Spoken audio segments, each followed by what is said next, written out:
Quase boa noite. Nós iniciaremos a nossa palestra pública de hoje e gostaríamos de iniciar fazendo uma leitura de Emmanuel do livro Caminho, Verdade e Vida.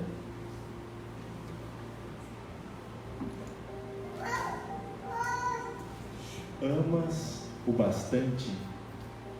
Perguntou-lhe pela terceira vez Simão, filho de Jonas, amas-me? Isso está registrado em João, capítulo 21, versículo 17, falado por Jesus. Aos aprendizes menos avisados, é estranhável que Jesus houvesse indagado o apóstolo por 3 vezes quanto à segurança de seu amor. O próprio Simão Pedro, ouvindo a interrogação repetida, entristecera-se, supondo que o mestre suspeitasse de seus sentimentos mais íntimos. Contudo, o ensinamento é ainda mais profundo. Naquele instante, confiava-lhe Jesus o ministério da cooperação nos serviços redentores.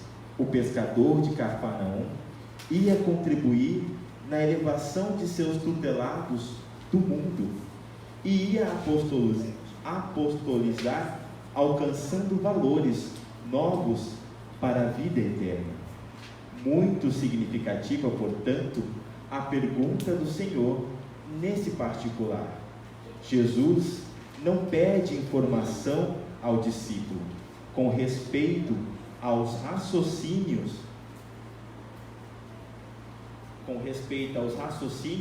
que lhe eram peculiares. Não desejava inteirar-se dos conhecimentos do colaborador. Relativamente a ele, não reclamava compromisso formal. Pretende saber apenas se Simão Pedro o amava, deixando perceber que, com o amor, as demais dificuldades se resolvem por si só. Se o discípulo possui suficiente provisão desta essência divina, a tarefa mais dura reconverte-se em apostolado de bênçãos promissoras. É imperioso, desse modo, reconhecer que as tuas conquistas intelectuais valem muito, que tuas indagações são louváveis, mas, em verdade, somente será efetivo e eficiente cooperador do Cristo se você tiver amor.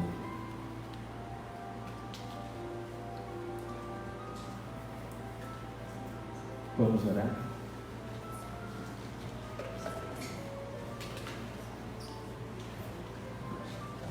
Fechando os nossos olhos, tranquilizando os nossos corações,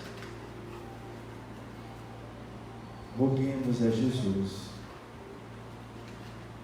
o amparo necessário para iniciar as nossas atividades. Senhor, Mestre de infinito amor e bondade, pedimos para que nos auxilie neste momento, revigorando as nossas forças físicas, dando coragem para as nossas dificuldades, as nossas limitações, para que possamos enfrentá-las com coragem, mesmo que os desafios sejam superiores aparentemente às nossas forças, porque bem sabemos que a nossa força, em essência, vem de um ser muito maior, que vem de Deus. Muito obrigado, Jesus, por nos auxiliar a chegar até aqui, a estarmos aqui reunidos em mais uma atividade de amor, que possamos refletir sobre a tua significância para nossas vidas, recordando que és o nosso modelo e guia, não só para a humanidade, mas também para os nossos corações.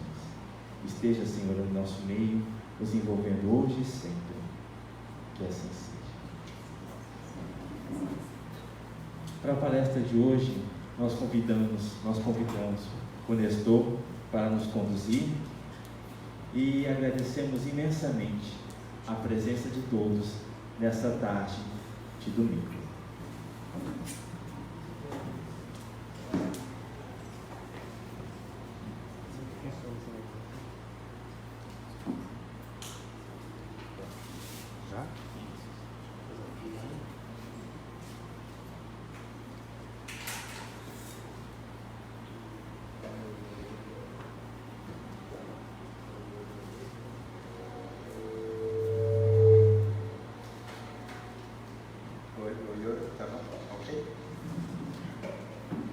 Boa tarde, pessoal. Boa tarde. Com muita alegria, com muita gratidão, que nós estamos aqui reunidos. Primeira vez aqui na casa, Centro Espírita Joana d'Arc, e é muito gostoso. Nós estamos comentando agora há pouco quanto que é bom estar aqui. Leve, ambiente agradável. E é com muita alegria que a gente vem participar hoje aqui da reunião, trazendo algumas reflexões que a casa nos propõe e que nós poderemos, com isso, estar aqui não apenas no momento de exposição, de falar, mas principalmente de ouvir. Falar, ouvir e participar. A qualquer momento pode falar, levanta a mão. Temos aqui alguns minutos de reflexão a respeito deste tema, que é Jesus, o maior humanitário de todos os tempos. Nós teremos então os slides que vão trazer o tema para nós, e também teremos 2 vídeos que vão contribuir para que nós possamos internalizar o assunto que a gente veio trabalhar.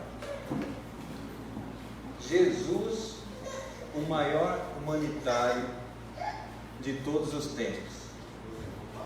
Certamente, aqueles que pensaram nesse tema se recordaram de que amanhã, dia 10, comemora-se 70 anos da Declaração Universal dos Direitos Humanos. Então, o que direitos humanos tem a ver com a nossa vida?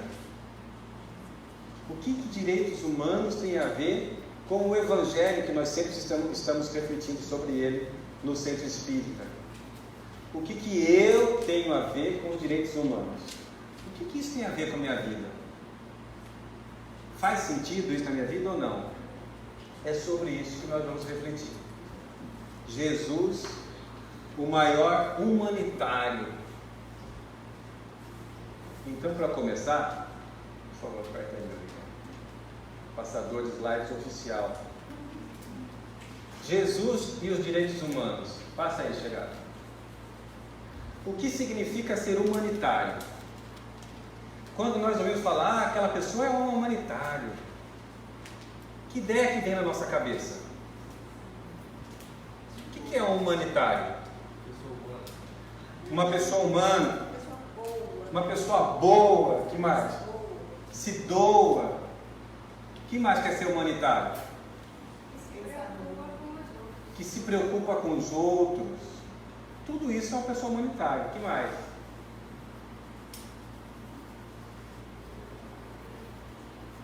Por que ele é humanitário? Por que não pode falar uma pessoa boa? Justamente por tudo isso que nós falamos. É uma pessoa boa, que se doa, que se preocupa com os outros. Quem são os outros? Seres humanos, tanto quanto aquele que se doa, que é uma pessoa boa. O foco da pessoa humanitária é o outro ser humano, tanto quanto ele é. Então, ser humanitário é a pessoa que consegue ser humanitária, é aquela que sabe seu papel na vida, sabe que a vida tem sentido, tem sabor, tem gosto, tem desafios e tantos desafios, mas que esses desafios também são formas de fazer com que nós possamos superar a nós mesmos, nos tornando pessoas cada vez melhores, cada vez mais humanas. Tudo isso é uma pessoa humanitária. Jesus é o maior humanitário para nós. Pessoa humanitária é aquela que gosta de pessoa, porque tem muita gente que fala assim, certamente que nós nunca falamos. Olha, mexer com gente, Já ouviram isso por aí? Aqui ninguém fala, mas lá em casa eles falam muito. Mexer com gente, como se fosse possível não mexer com gente. É possível estar na vida e não lidar com seres humanos? Não tem jeito. A gente acorda e já tem uma pessoa do lado. Ou não tem uma pessoa que a gente gostaria que tivesse. Está com a pessoa na mente. Está no trânsito, está com o ser humano. Está no trabalho, está na escola, está no centro espírita. O tempo todo, o ser humano é uma bênção para que nós possamos conviver, aprender e também nos doarmos. Tudo isso faz parte do conceito de ser humanitário. Passa aí, João. E o que são os direitos humanos? Se ser humanitário é uma pessoa que se doa, uma pessoa boa, uma pessoa que se preocupa com os outros e que faz com que os outros sejam valorizados tanto quanto a pessoa também quer ser valorizada, veja aí o conceito, a essência da caridade. A pessoa humanitária é aquela que tem o senso da caridade, que a caridade nada mais é do que fazer ao outro aquilo que nós desejamos que o outro faça para nós. Ser humanitário é se preocupar com o direito humano do outro. E o que é o direito humano? Quando nós falamos assim, direitos humanos, que devem na nossa cabeça? Recentemente, ouvindo um programa de rádio, aí estava lá um advogado, conhecido nosso, atuante em diversas frentes, nas artes, espírita também, e trabalha pelos direitos humanos. E ele foi ser entrevistado no programa de rádio. Coitado, esse programa de rádio é aquele que permite as pessoas ligarem ao vivo, mandar mensagem pelo WhatsApp, e ele foi massacrado, porque diziam as pessoas que ligavam, esse cara aí está fora da realidade. A polícia prende o bandido e vê os direitos humanos e trabalha para dar facilidade para a vida dos bandidos. Esta é a ideia que muitas pessoas têm de direitos humanos. Já ouvimos isso ou não? O dia inteiro que fala de direitos humanos fala sobre isso. E aí tem outros que falam, mas agora ainda bem, acabou esse negócio de direitos humanos, agora é firmeza. Já ouvimos isso também? O que são os direitos humanos? A valorização do direito do próximo. Olha aqui, a Drica colocando. Direitos humanos é a valorização do direito do próximo. É isso sim. O que mais que nós podemos pensar sobre direitos humanos? Fala um de cada vez, calma. Senão vai interromper. Fala, Vitor. Você está louco para falar? Não estou percebendo isso. Solta seu coração, sua voz. Seria o direito que todos nós temos igualdade? O direito que nós todos temos igualdade. A valorização do próximo, o direito de igualdade. O que mais? A pessoa que manda mensagem para a rádio para xingar o entrevistado é direitos humanos? É. O direito de liberdade de manifestação do pensamento dela. Os direitos mais fundamentais que nós temos, os direitos mais básicos, de estarmos aqui reunidos, associados, em torno da mensagem cristã, a liberdade de escolhermos estar aqui, ou estar numa igreja, ou estarmos em qualquer outro lugar, de caminhar, de locomover, de nos alimentarmos, liberdade, a igualdade entre homens e mulheres naquilo que podem ser iguais, entre pessoas de diversas etnias, de diversas raças, tudo o que for de liberdade, de igualdade e de fraternidade está por base de direitos humanos. Direito humano é um direito básico, fundamental, que as pessoas têm, o mais básico do mais básico. Uma pessoa está caminhando na rua, vem outro com uma arma, passa o celular, ela foi assaltada. Ela tem o direito de buscar, porque é um direito fundamental dela, a justiça, para que ela recupere aquilo que lhe foi subtraído. Mas aquele que lhe assaltou também tem o direito humano de ser julgado num processo justo, sem facilidades e sem dificuldades, equilibrado. O direito humano está em tudo o que nós fazemos. Tudo o que nós falamos, porque temos a liberdade de falar. Tudo o que nós fazemos, porque somos irmãos iguais em essência. E a igualdade está em tudo também. Então, ser humanitário é estar atento ao nosso direito humano e o direito do próximo, que também é humano, de fazer o que o outro quiser, assim como nós também temos o direito de liberdade, que é uma lei divina. Não é somente uma lei da convivência humana. O direito humano é básico e fundamental, é essencial na vida de todos nós, porque é de ordem superior. Vem das leis divinas. Passa aí, amigão, antes que você durma aí, por favor. Quem são os humanos e o que os diferencia dos demais seres? Se nós estamos falando que ser humanitário é cuidar do próximo, é fazer o bem, é se doar, se entregar, valorizar o outro, assim como nós queremos ser valorizados também. Se direito humano é o direito mais básico e mais fundamental que todo ser humano tem, quem são os humanos para nós espíritas? Não para nós espíritas, para qualquer pessoa, mas pela ótica espírita, quem são os seres humanos?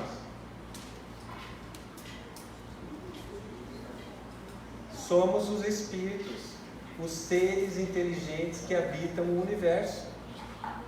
Somos os espíritos eternos, imortais, que estamos aqui hoje, vivenciando uma experiência material, mas somos seres espirituais.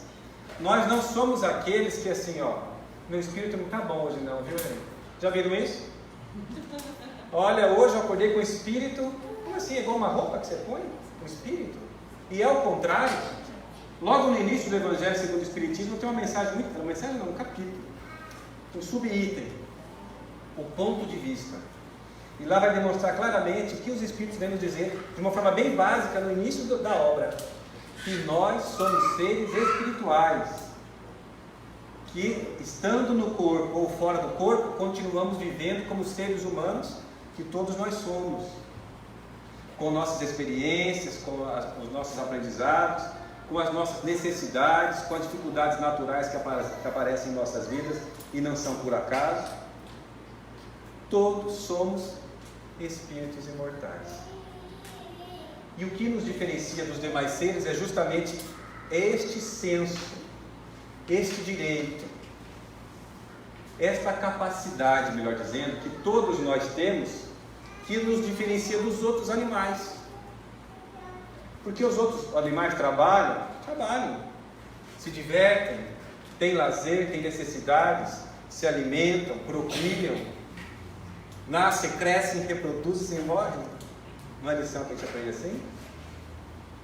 E nós também não fazemos tudo isso, mas o que nos diferencia é a nossa capacidade de discernimento, de escolher.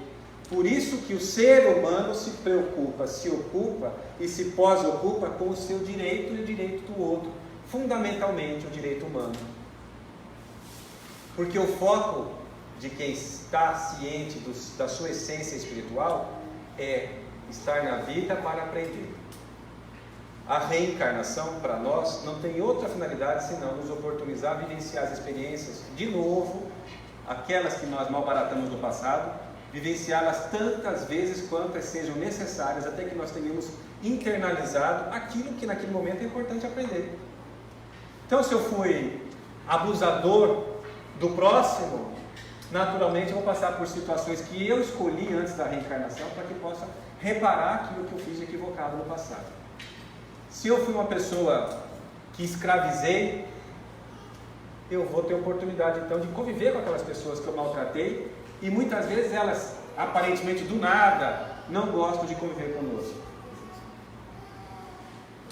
Se eu fui uma pessoa que não aproveitei as oportunidades na condição de aprendizado, seja de servidor, de trabalhador, de escravo inclusive, e no mundo espiritual decidi fazer justiça, entre aspas, com as próprias mãos, na vingança, terei também a oportunidade de, na minha reencarnação, bem preparados que nós somos para reencarnar, escolher as provas em seus gêneros, para que nós possamos vivenciar, com base no olhar do direito humano, que é da essência da caridade, que é do exercício constante da compaixão cristã, que é ver o outro como o ser espiritual que ele é, buscando sempre compreender mais do que queremos ser compreendidos.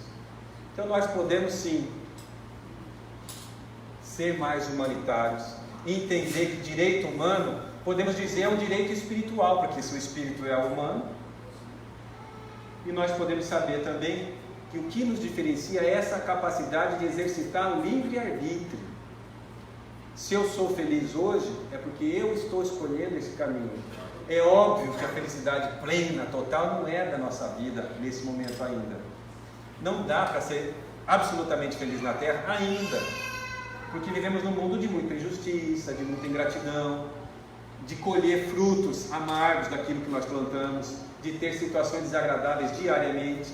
A felicidade plena não é possível ainda por isso, mas é possível escolher o caminho do bem, da verdade e da vida. Tudo isso é possível. Isso nos torna seres humanos, seres espirituais. Faz sentido, gente? Se não tiver sentido, vocês mandam um e-mail, tá? Para Tiago, @ ele tá, me convidou. Passa a mensagem.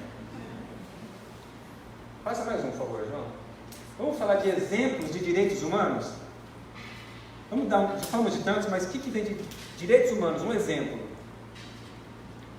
O que seria um direito humano que sempre está sendo falado? Educação. Direito à educação. Por que direito à educação é um direito humano?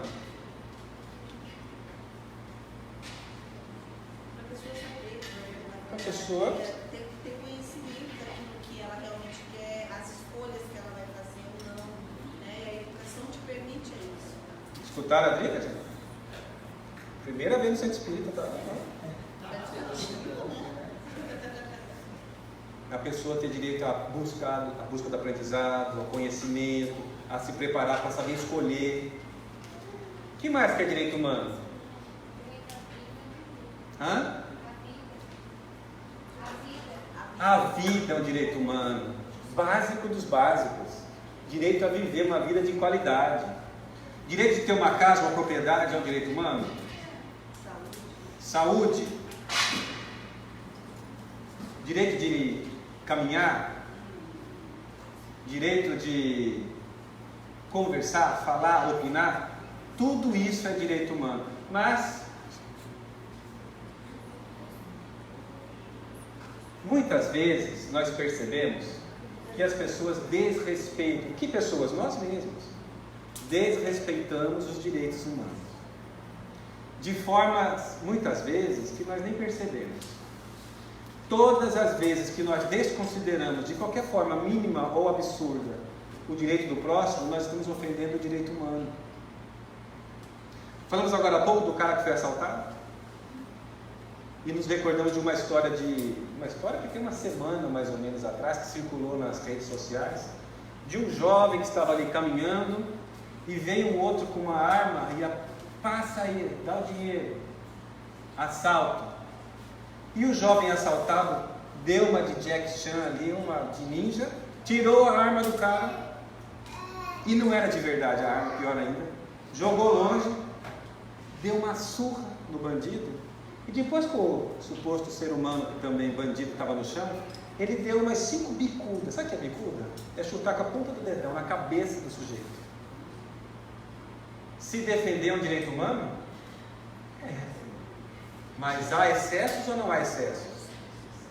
Aí as pessoas começaram a criticar nas redes sociais. Já vem os direitos humanos defender o cara que está sendo...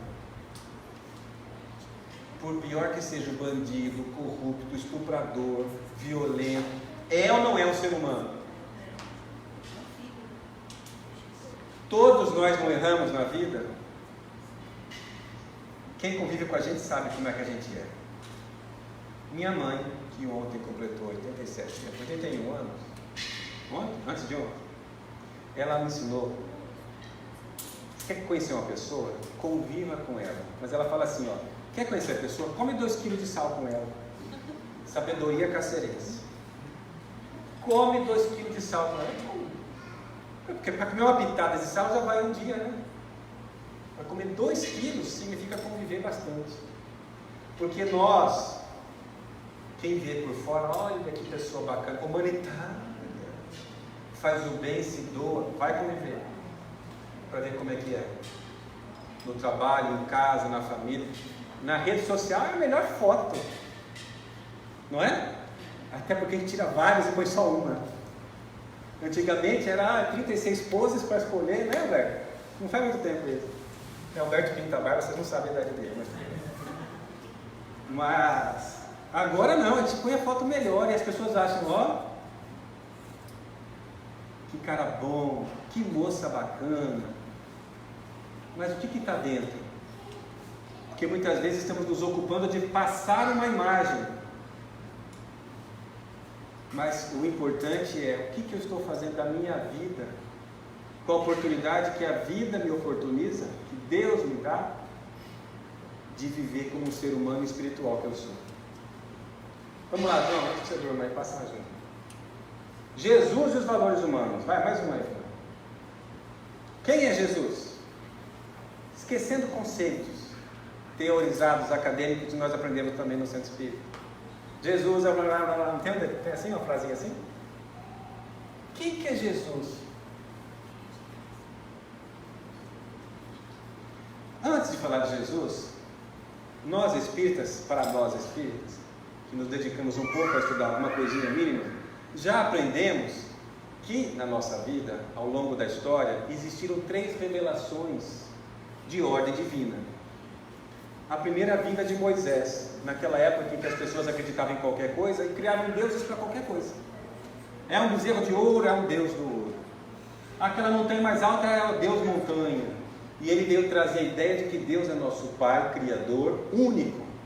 Nos trouxe os 10 mandamentos. Ali está a essência, até hoje, da lei divina.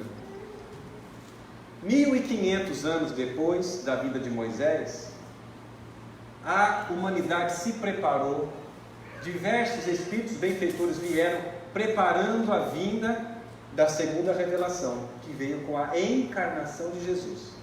Jesus é o único ser que nunca reencarnou na Terra, foi uma encarnação somente. E ele veio trazer para nós a ideia de cumprir a lei de Moisés, mas com alguns acréscimos, salientando a importância do amor e da fraternidade. Senhor. Sim, senhor. Jesus é filho de Deus. Jesus é filho de Deus, não é? E você também é? Então nós somos irmãos. É isso que Jesus veio falar, que nós somos filhos de Deus e somos irmãos. Ser irmão é viver fraternalmente. Escutaram isso? Esse Lourenço é danado, hein? Jesus é o ser mais humanitário que já passou pela Terra. É exatamente isso que a gente está pensando aqui. É o ser mais perfeito. É o ser que nos serve de guia, de referência maior. Por mais que nós estejamos passando por dificuldades, alguém aqui não passa por dificuldade? Todos passamos. Pode até ser que quem conviva mais intimamente com a gente não saiba o que está na nossa intimidade, a dificuldade que nós passamos, o desafio que é. E nós temos em Jesus a maior referência,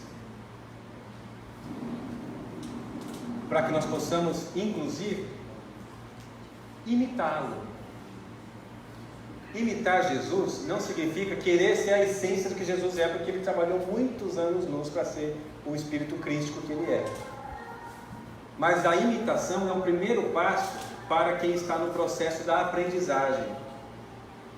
Quem trabalha na área de educação, pedagogia ou outras formas de educação, sabe que imitar é a forma de aprender. Tanto é que os filhos imitam os pais. O pai pega papel, amassa, joga no chão, tem certeza que o filho vai ser um porcão.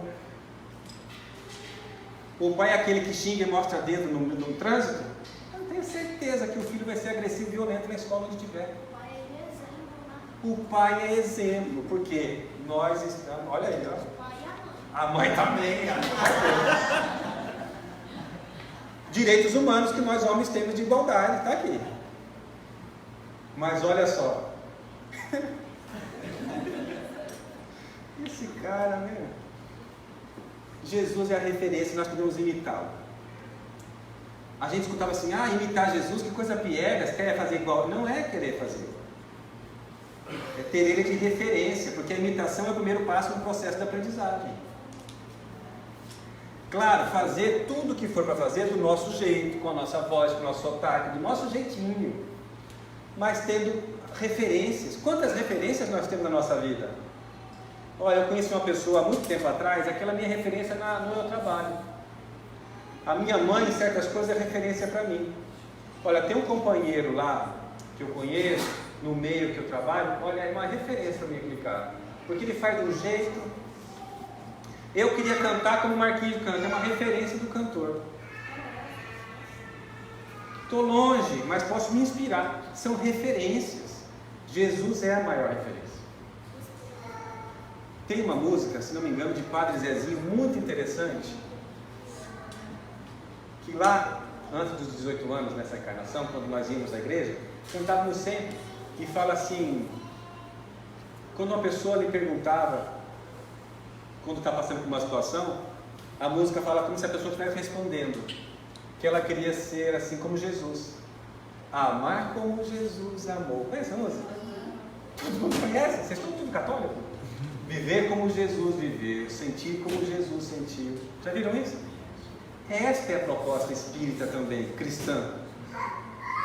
Ter Jesus como referência. O que ele faria nessa situação? O que o Evangelho de Jesus está me ensinando? O que eu posso fazer? Jesus, sendo essa referência maior, ele trouxe para nós os direitos humanos, mas não pela primeira vez. Muitos outros já tinham falado.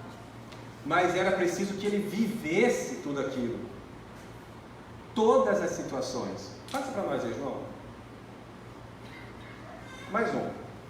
Então, dentre as missões de Jesus, trazer o amor, a fraternidade, trazer a revelação divina, que ele veio pessoalmente, encarnado, trazer. Mas nós sabemos também que Jesus, além de ser o ser mais perfeito, ele é um governador, um líder espiritual da Terra e do Sistema Solar. O que significa dizer que ele está, mesmo antes de Moisés e tantos outros profetas na Terra, ele está muito antes, na formação, em todas as fases, nas mudanças, nas eras. Ele já era Jesus e continua conosco. Então a missão dele é muito ampla e o foco dele é que nós, filhos de Deus, irmãos de Jesus, possamos crescer como espíritos imortais que somos. Esse é o direito humano. Por isso também ele é o maior humanitário.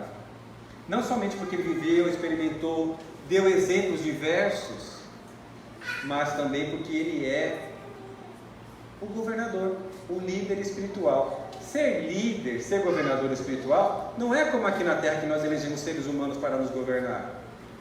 Só pode alcançar essa condição aquele que realmente tem autoridade moral máxima.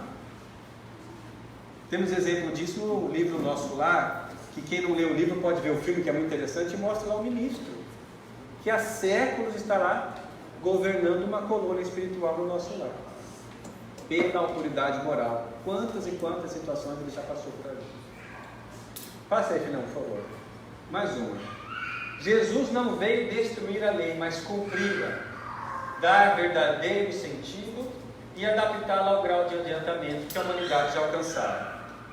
Inicia-se a maioridade espiritual da humanidade, pois as pessoas podiam compreender o código da fraternidade e do amor que ele ensinou, exemplificando, vivendo as situações, como pai e como mãe fazem com as crianças, vivendo.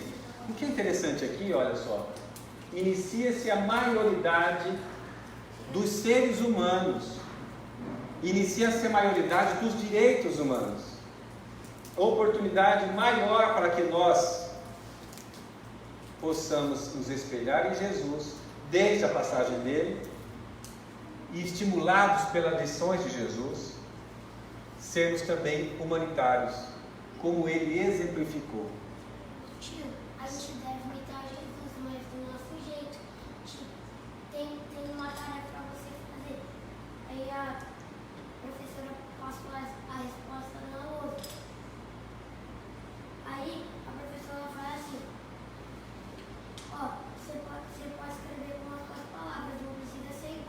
Exatamente isso. Vocês escutaram o que ele falou? Nós podemos, olha que verbo bem colocado. Ele não falou assim, nós temos que imitar Jesus.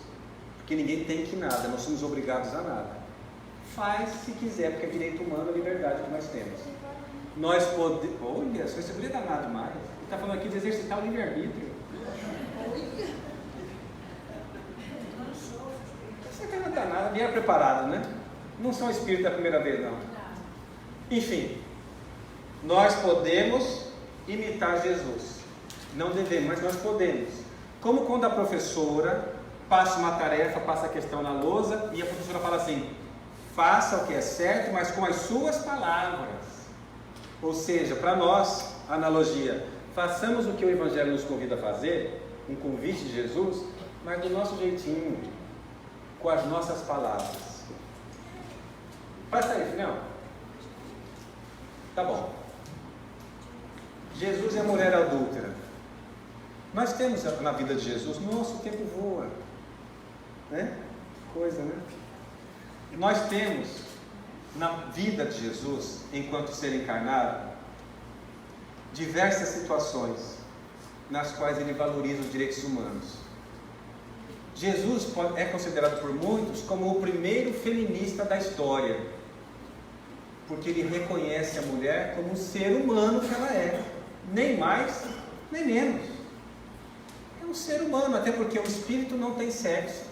E quanto mais evoluído espiritualmente nós formos, mais o ânimo e a ânima, nossa vertente de aprendizado feminina ou masculina, vão se aproximando cada vez mais. Jesus, em diversos momentos, usou seu lado ânima feminino para agir amorosamente, acolher. Mas quando foi necessário, agiu com ânimo, com firmeza masculina.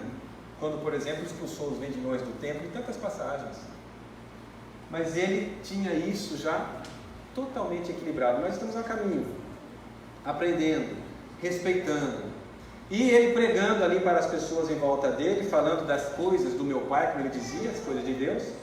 Chega um homem trazendo uma mulher e falando: Jesus, o senhor é o mestre mesmo? Pois essa mulher foi pega traindo o marido. E a lei diz que é necessário que nós a apedrejemos, porque ela foi pega em adultério. O que o senhor diz? Jesus foi pego em armadilha, né? Ou quase foi pego. Colocaram a armadilha, mas ele teve uma outra saída humana. Porque se ele falasse, tem que cumprir a lei, como ele disse agora há pouco, que não veio mudar a lei de Moisés, mas cumpri-la, mandava apedrejar. Mas ele pregava amor, fraternidade, perdão, compaixão.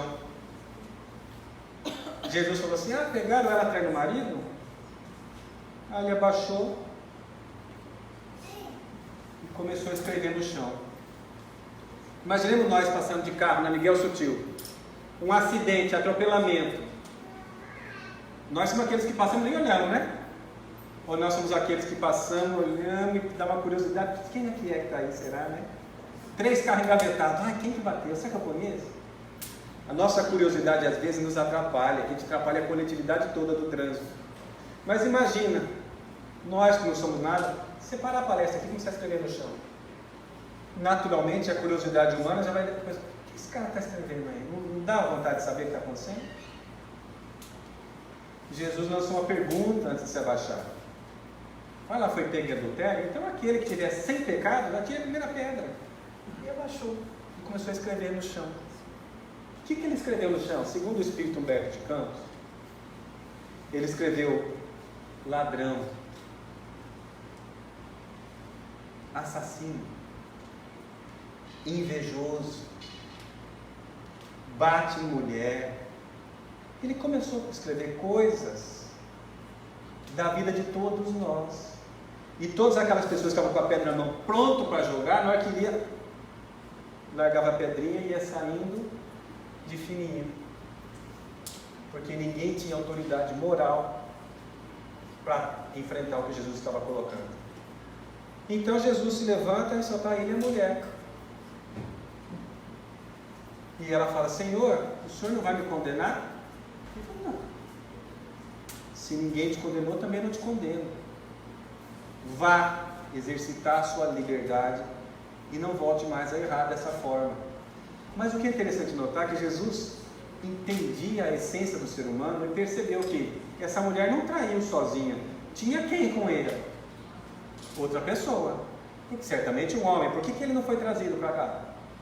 Para essa situação de julgamento? Porque tudo que existia na época era para menosprezar, isso há 2000 anos, menosprezar o ser humano que é a mulher. Ainda hoje, quantas e quantas mulheres pensam que tem que passar por tudo para aguentar tudo, porque ela sente que tem que ser assim, porque ela aprendeu assim, porque a mãe dela aprendeu assim, porque a avó e a bisavó, e vende ela anulando os seus sentimentos, suas emoções, para não desagradar. Jesus o tempo todo vem mostrando que nós somos irmãos entre nós, todos nós, seja com a mulher adúltera, seja quando Jesus, depois da morte física, ele se apresenta para quem em primeiro lugar? Para uma mulher ex-prostituta, que é Maria de Magdala. E quando ela vai anunciar para os discípulos, que estavam todos morrendo de medo dos romanos, Jesus voltou. Eu fui lá onde ele foi sepultado, ele se apresentou para mim. Eles falaram assim: ah, mas Jesus apareceu para você.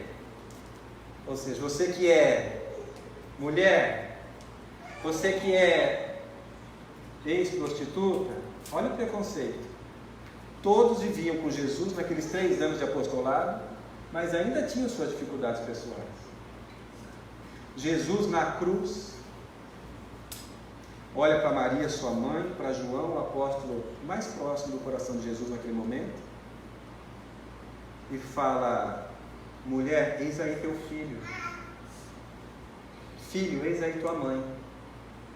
E ele de braços abertos, simbolizando que a família não é somente nos laços consanguíneos, mas é possível viver o amor em todas as formas e que todos somos irmãos em realidade.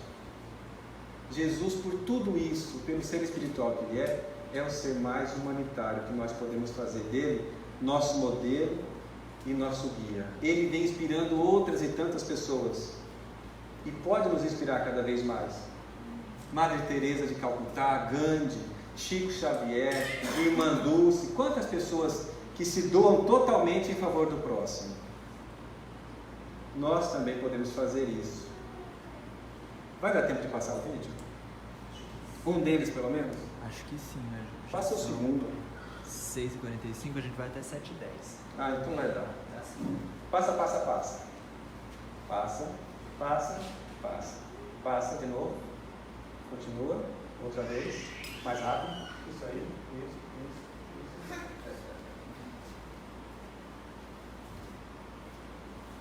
Outro dia a gente fala de Abraão, tá bom?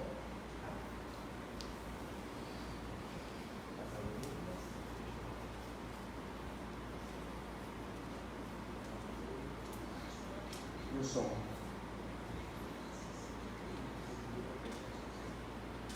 Mas quis ser visto como herói. Preferiu guardar.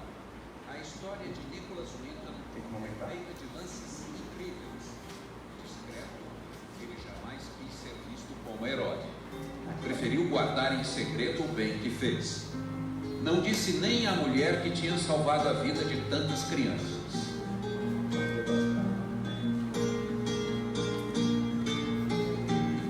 Ao arrumar o sótão de casa, ela descobriu por acaso um velho álbum coberto de poeira.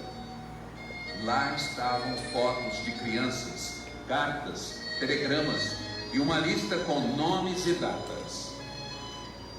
Quando procurou saber, a mulher de Winton descobriu que aquelas eram crianças que tinham sido salvas por ele.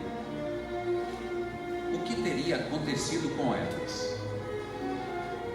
O que este herói silencioso terá feito? Quando tinha apenas 29 anos, Winton viajou para a Tchecoslováquia em companhia de um amigo nas férias de fim de ano. Lá ficou impressionado com o clima de medo. A Tchecoslováquia já estava sob o domínio da Alemanha nazista.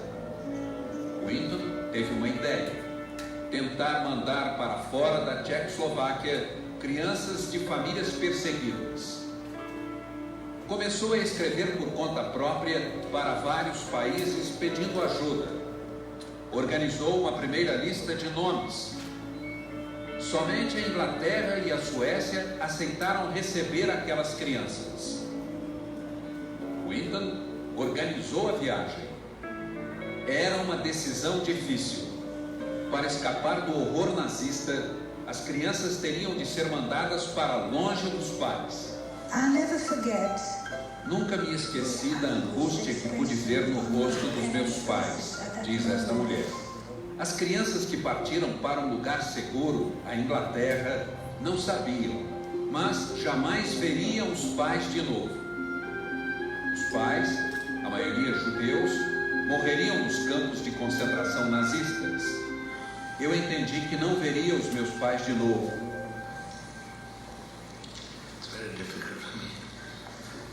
É difícil falar. Desculpe. I've always believed that the family is the most important thing. Sempre acreditei que a família é o que existe de mais importante, confessa este homem, que um dia foi uma das crianças salvas por Winton.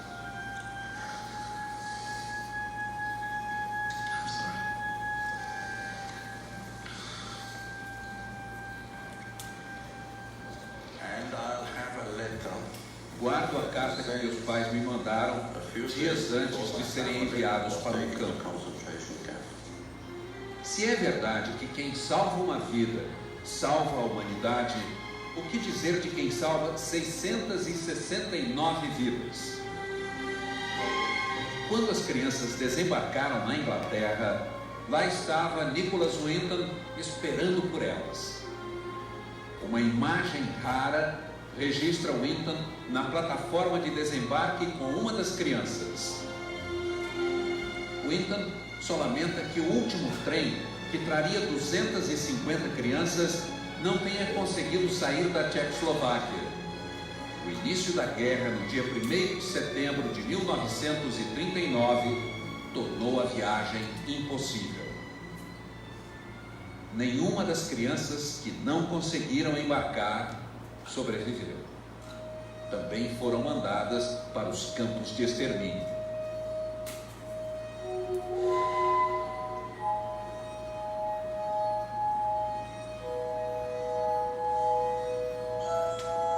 Winton se alistou na Força Aérea. As crianças que tiveram tempo de embarcar para a Inglaterra na caravana organizada por Winton foram encaminhadas para casas de família e abrigos. Winton nunca falou sobre o que tinha feito. Espalhadas por vários países, as crianças cresceram sem ter notícias do benfeitor. O bem que Winton fez rendeu frutos.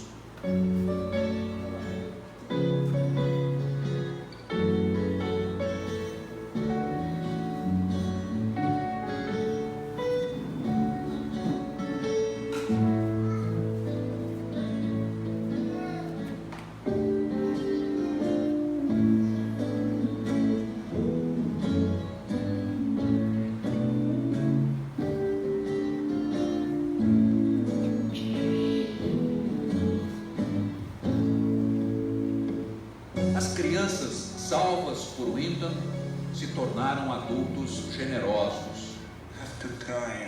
Para expressar a gratidão pelo que aconteceu comigo, tento ajudar os outros. Adotei 3 crianças. Hoje, trabalho 2 dias por semana como voluntário num hospital infantil. Uma das melhores características do ser humano é a decência. Nicholas é um dos seres humanos mais decentes que conheci. Desde que a história de Winton se tornou pública, ele começou a receber todo tipo de homenagens. A rainha da Inglaterra chamou ao palácio para entregar uma condecoração. O governo da República Tcheca fez uma grande homenagem. O presidente dos Estados Unidos mandou uma carta de elogios e agradecimentos. Mas o agradecimento mais comovente veio daqueles que Winton um dia salvou da morte certa. Um programa de TV inglês encheu o auditório de sobreviventes que foram salvos por ele quando eram crianças, mas nunca o tinham encontrado. Primeiro, a apresentadora avisa a Winton que a mulher sentada ao lado tinha sido uma das crianças que ele salvou.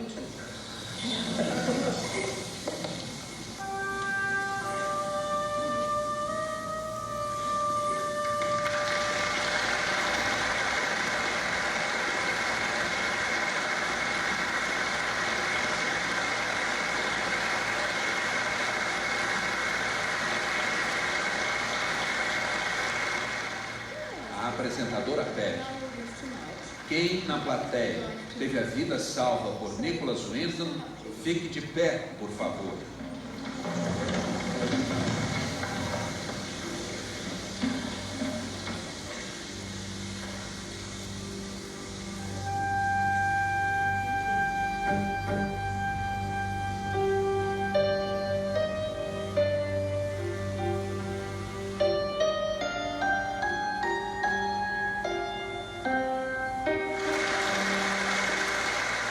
O agradecimento vem em forma de aplausos demorados e lágrimas.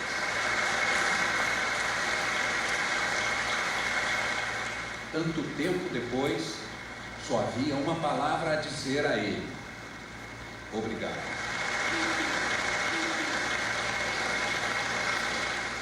O que é que o herói discreto tem a dizer sobre o que fez? Aos 98 anos de idade, Nicholas Winton deu esta entrevista ao Fantástico em casa, longe da agitação das grandes cidades, no interior da Inglaterra. Tudo o que quer é cuidar do jardim. Usa o tempo livre para ajudar um asilo.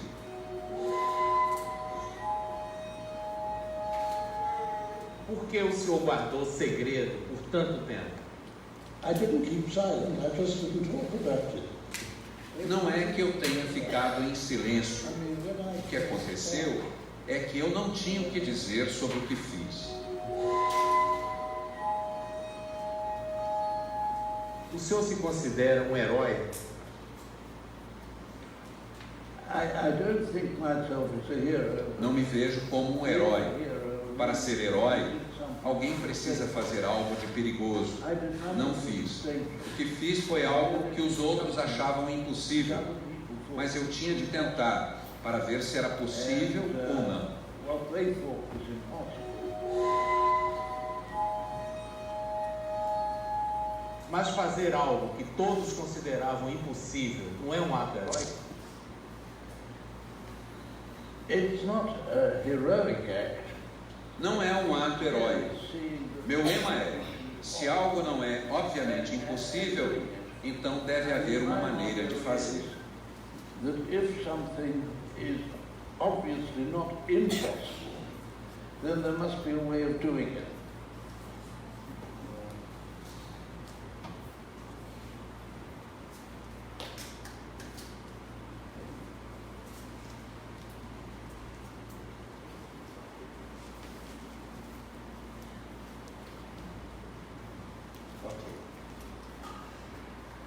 Alguma referência a Jesus nesse vídeo? Falou de Jesus? Não falou sobre Jesus, falou sobre os atos bons e os atos bons. Não falou de Jesus, mas falou dos atos bons de humanitarismo que Jesus deu exemplo. Jesus, o maior humanitário, o nosso líder maior, chamamos ele de mestre, de amigo, é o maior educador, é o maior psicólogo, é o maior ser que tem na história e inspira tantas pessoas, mesmo aquelas que não se consideram cristãs, sempre inspirando, seja de que forma for, sobretudo pela interferência benéfica dos bons espíritos que estão sempre ao nosso lado. Sempre ao nosso lado, nós nos esquecemos disso. Todos nós temos o nosso anjo da guarda, os benfeitores espirituais. E esquecemos de acessar essa ajuda aqui. Não é de graça, é merecimento que também nós temos. Jesus é o nosso maior guia espiritual. E quantas pessoas ele vem influenciando para que faça o que tinha que fazer. O que é, se não tem um jeito de fazer que ninguém saiba, vamos descobrir qual que é o modo de fazer que seja possível. Quantas lições ele colocou aqui. E todas aquelas crianças que Nicholas Winton salvou, qual que é a tendência delas na vida delas, enquanto adultas? Adotar também, ajudar alguma instituição também, fazer o bem que seja possível fazer, porque o bem contagia. O mal só contamina onde o bem não está contagiando, porque nós não estamos entendendo ainda a importância e o sabor de nos colocarmos na vida como seres humanos que nós somos. É possível fazer mais. Seria possível trazer outros bons exemplos também, como de Abraham Lincoln, de Luther King, de tantos outros que nós gostaríamos de trazer. Mas o que é importante para nós agora é refletir. Passa para nós, por favor, João. Mais um. Estou me vendo, me sentindo e me comportando como um ser humano ou meramente como um ser material, imediatista? Tem pessoas que se esquecem de que são seres e parece que elas são teres, né? Como se ter coisas fosse a razão de toda a felicidade. E quanto mais coisas ela tem, mais coisas ela quer ter. Como diz um amigo nosso, é como se quisesse matar a sede do corpo bebendo a água salgada do mar. Quanto mais bebe, mais sede vai ter.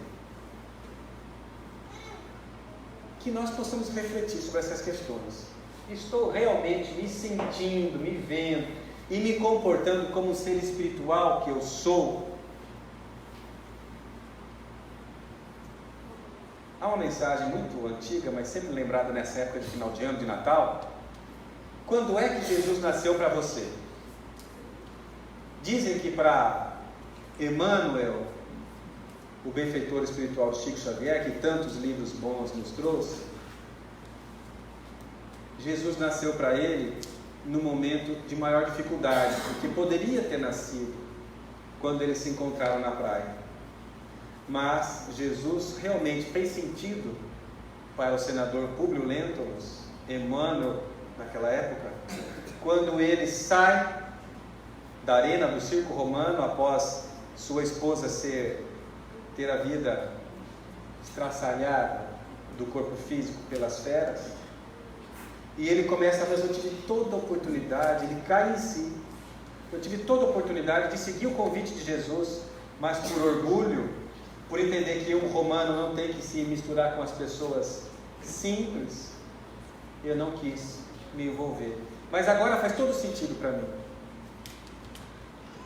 Para Saulo, o conhecedor da lei de Moisés, o pregador que perseguia aqueles que ele entendiam que eram errados, os cristãos, Jesus fez sentido e nasceu para ele quando ele descobriu que a sua noiva era irmã daquele que ele perseguia, Estevão. E ele foi atrás dos cristãos para que pudesse então acabar com os cristãos que estavam nascendo em outra cidade, em Damasco. E quando na estrada de Damasco ele se encontra com Jesus materializado em sua frente, ele cai do cavalo e cai em si. Percebe tudo o que ele fez e Jesus passa a fazer sentido na sua vida de tal forma que ele pergunta: Senhor, o que queres que eu faça? Em que momento Jesus está nascendo para nós? Já nasceu? Em que nível de conhecimento ou de sentimento? Já estamos agindo tendo Jesus como referência de ser humano? É importante que nós reflitamos sobre isso. A resposta cada um que vai saber na sua intimidade. Pastor Major, em que momento me percebo distante da minha essência espiritual? Tenho conseguido viver como espírito eterno em todos os momentos e em todos os ambientes em que me movimento? Fala, Miguel. Jesus nasceu para, eu acho que para todos nós, quando a gente começa a seguir as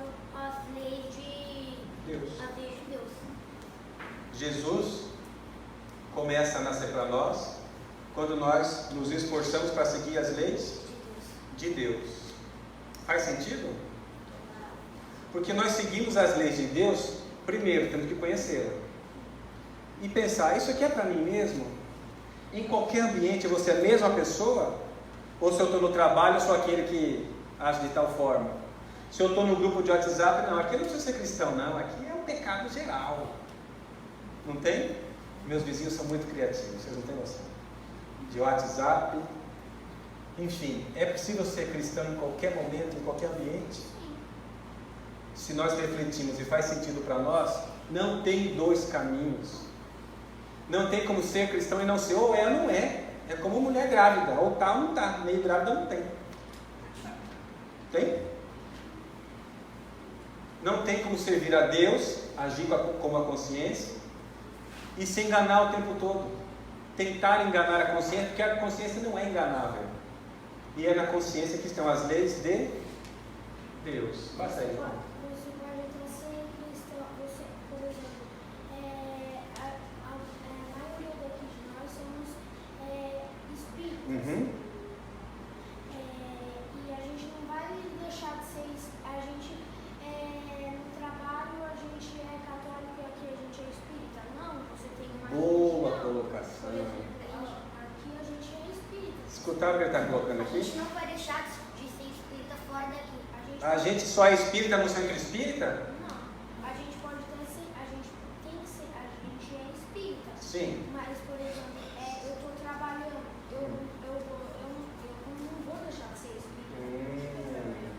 Olha a colocação profunda de autenticidade. Seja o vosso falar sim, um sim. E seja o vosso não, um não. O que passa disso? Tem procedência maligna, está no Evangelho. É ou não é? Então, eu estou agindo como espírita em todos os ambientes em que eu me situo, ou só no centro espírita? Ah, mas a maioria dos meus amigos não é espírita, então lá eu vou ficar com vergonha de assumir que eu sou espírita. Na escola, eu falei que sou espírita, e daí eu não sei se era na antiga escola, eu tinha um amigo que era espírita, só que a maioria da sala era católica, e daí tinha umas 5 pessoas evangélicas. E daí meu amigo achou que quem é católico é popular ser católico. É popular? É mais fácil ser católico do que ser espírita. Quando a maioria, ele acreditava, e quando a maioria das pessoas eram, por exemplo, quando a maioria das coisas das pessoas são legais, eu não vou fazer, eu vou imitar, eu não vou nem imitar, eu vou fazer o que as pessoas fazem, eu também não do meu jeito. Exatamente. A pessoa pode ter uma técnica para fazer uma coisa de um jeito, a pessoa tem outra técnica para fazer mais a mesma coisa de outro jeito, ninguém é igual a mim. Cada um tem seu jeito. Porque ninguém Mas não é porque a maioria é católica que você vai estar com vergonha de falar, não, eu vou ser espírita. É verdade. E ser espírita é uma responsabilidade. Antigamente, era mais difícil falar que você é espírita. Porque havia muito preconceito. A pessoa é espírita, o outro, já inventava mil apelidos, né? Tio, quando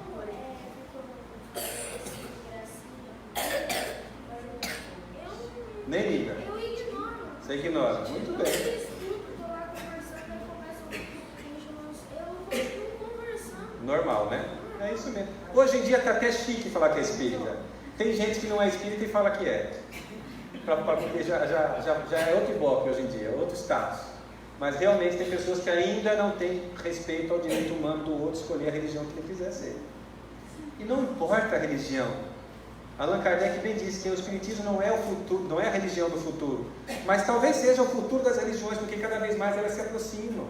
A gente vê hoje a Igreja Católica trabalhando em reuniões que são verdadeiras reuniões de desobsessão. A gente vê os grupos de evangélicos que trabalham em células, favorecendo e valorizando as famílias. Muito parecido com o que a gente faz, com outros nomes, é claro. Mas é importante nós pensarmos, eu, como ser espiritual, um espírito eterno, um ser humano, estou vivendo assim? Ou estou me comparando com as outras pessoas, espíritas ou não espíritas? Porque quando nós nos comparamos com outras pessoas, nós vamos ter com certeza um caminho inevitável da frustração. Um resultado que não tem outro. Porque cada pessoa, cada ser espiritual, cada ser humano é do seu jeito. É um universo de experiências, de aprendizado, de provas a experimentar, de situações a colher, outras a plantar, cada um no seu passo. Cadeiras podemos comparar, cadeira branca, cadeira azul, sofá, são coisas. Quando nós comparamos pessoas, nós estamos coisificando as pessoas, e a pessoa é um ser humano, não é um objeto. Vamos lá, João. O que eu posso fazer para respeitar os meus direitos humanos e assim também fazer em relação ao meu próximo? Se nós somos seres espirituais, se o ser humano que tem direitos humanos é um ser espiritual, e se eu posso conhecer as leis de Deus e refletir sobre ela, trocar ideias, conversar com amigo, ler um bom livro, sentir a minha essência na minha... O que eu estou fazendo na minha vida? O que eu posso fazer para respeitar mais os meus direitos e respeitar mais o direito do próximo? Será que eu estou o tempo todo respeitando o direito do outro? Em que momento da minha vida que eu não estou fazendo isso? O que eu posso fazer para respeitar mais? Qual que é o caminho para que eu possa mais ver o outro como ser humano que ele é, e a mim também como ser espiritual que eu sou? O que nós podemos fazer? Empatia. O que mais? Se colocar no lugar do próximo, seja velho, jovem, idoso, mulher, homem. O que Jesus veio nos exemplificar? O que Jesus responderia nessa pergunta aqui? O que eu posso fazer para respeitar mais os meus direitos humanos e também o do meu próximo?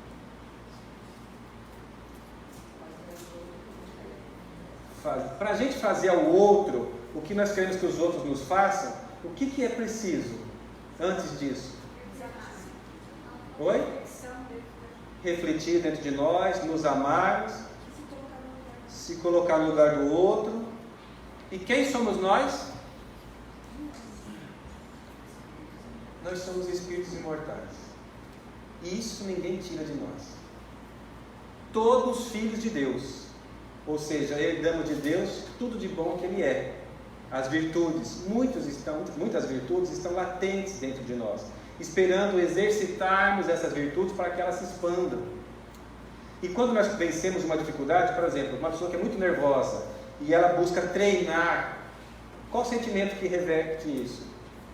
Ela é muito nervosa, o que ela precisa reforçar? A calma, a paciência. Quando essa pessoa se esforça, em dezembro de 2018 eu vou me esforçar para não ficar nervoso, eu vou ficar calmo. Quando eu me perceber, tem exercício inclusive que chama exercício de vigilância interior. Um estado de nervoso está tentando tomar conta de mim, mas eu sou muito mais do que isso. Primeiro afirma, aceita que tem a dificuldade. Reflexões. Um estado de nervoso está tentando tomar conta de mim. É verdade, eu tenho isso. Eu tenho nervoso, eu tenho insegurança, eu tenho medo, eu tenho inveja, eu tenho rancor, eu tenho dificuldade para perdoar. Temos isso ou não temos? Se não tivéssemos, nós estávamos aqui no Centro Espírita Joana d'Arc. Estava lá na colônia Joana d'Arc, no mundo espiritual. Mas nós temos isso. Um estado de nervoso está tentando tomar conta de mim, aceitou. Mas eu sou muito mais do que isso. Olha aí, já conectou com a essência divina que nós somos. Esse é um exercício mental que nós podemos fazer. Um estado de insegurança está tentando tomar conta de mim, de medo, mas eu sou muito mais do que isso. Eu sou segurança, coragem.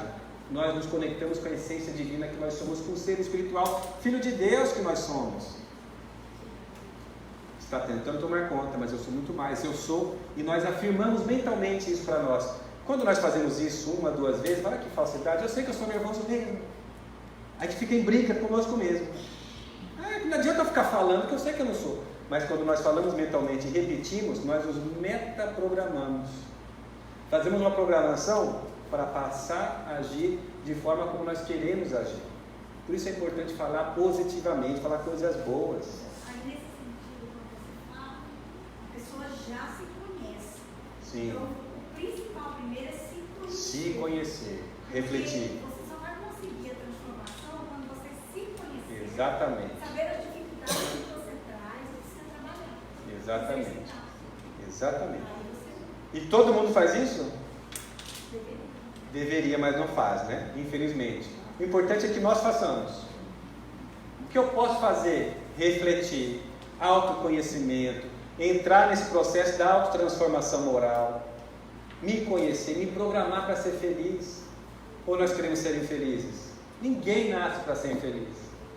Eu tenho direito, cada um de nós. Falemos para nós mentalmente, eu tenho direito de ser feliz. Não é favorzinho que Deus dá para mim, não. Deus me ama também, Ele é Pai. Quando um filho pede pão, o pai dá pedra? Nunca. E Jesus, para nós, é o bom pastor. Nenhuma das ovelhas que meu pai me confiou será perdida. Ele cuida de cada um de nós. Nós temos tudo para sermos mais felizes. Para respeitar mais a nós mesmos, como seres humanos, e respeitando o próximo. Passa aí, João. O que me impede de agir assim? O que me impede de fazer o autoconhecimento, de refletir, de decidir agir?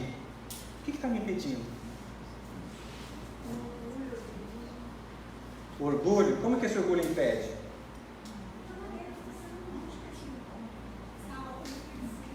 O orgulho nos impede de refletir. Como é que o orgulho fala dentro de nós mesmos?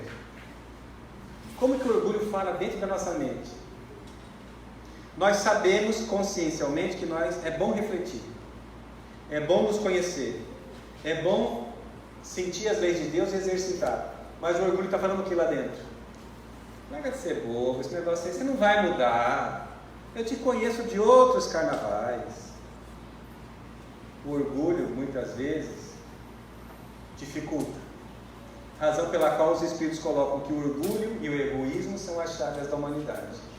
Mas nós somos mais do que esse orgulho. Nós somos filhos de quem? Então nós podemos humildar o orgulho. Fazer exercícios de humildade mentalmente, depois nas nossas atitudes. Passa aí, João. Quais benefícios nós colheremos se fizermos tudo isso? Seremos mais felizes? Por mais que a vida seja difícil, teremos um olhar de mais leveza e um jeito mais harmônico de viver? Isso é possível, gente? Isso aqui é uma conversa que é para espírito evoluído. É possível? E nós podemos fazer isso. Nós podemos ser também os instrumentos da paz. Senhor, faça de mim um instrumento da sua paz. É a recomendação de Francisco de Assis. Onde houver ódio, que eu leve amor. E onde houver orgulho dentro de mim, que eu leve humildade. Onde houver ódio dentro de mim, na minha mente, nas minhas atitudes, que eu possa levar amor que acolhe a dificuldade que eu tenho e viver esse amor na nossa vida. Isso é possível. E Jesus, o maior humanitário, conta conosco na condição de menores humanitários, mas sempre filhos ao trabalho. Que Jesus nos abençoe. Nesse mês do Natal, que possamos refletir sobre a nossa missão na vida e que Jesus nasça todos os dias para nós, em nossos corações. Muita paz a todos. Vamos orar? Vamos então fechar os nossos olhos,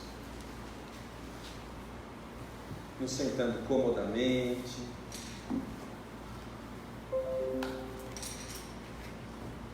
Elevando o nosso pensamento, cheio de gratidão, de amor, abastecidos, atendidos pelos amigos espirituais que aqui se fazem presentes, nossos familiares, espíritos que nos acompanham, contam conosco.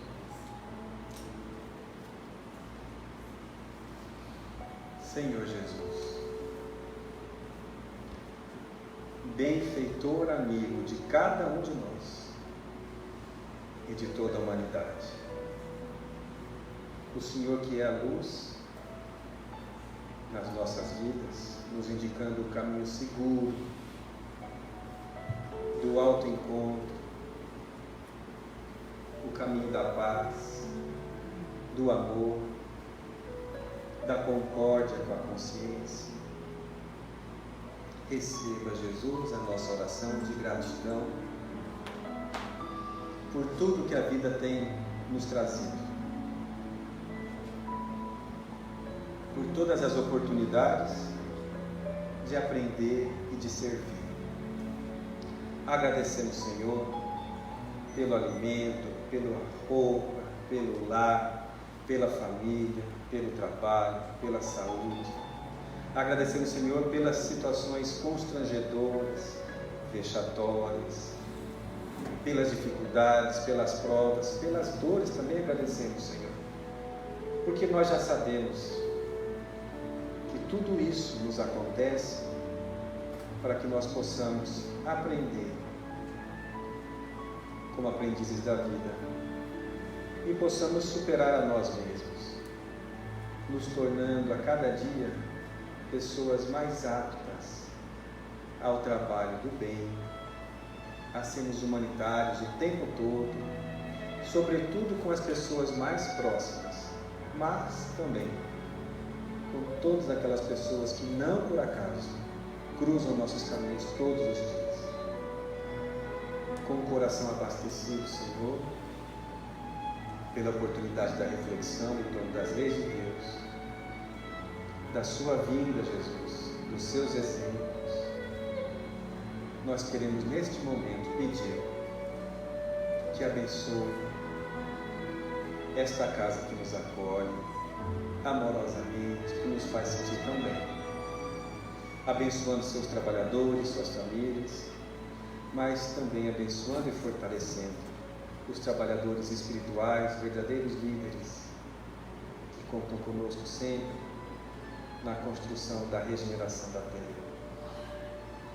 Pedimos, Jesus, abençoe todas aquelas pessoas que neste momento passam pela nossa tela mental, familiares, amigos, pessoas com as quais ainda temos tanta dificuldade de relacionamento, a fim de que também recebam essas energias que nós sentimos nesse momento. Agradecemos de coração, Jesus, e pedimos que continue contando conosco como instrumento da paz, do amor, onde quer que nós estejamos. Assim seja.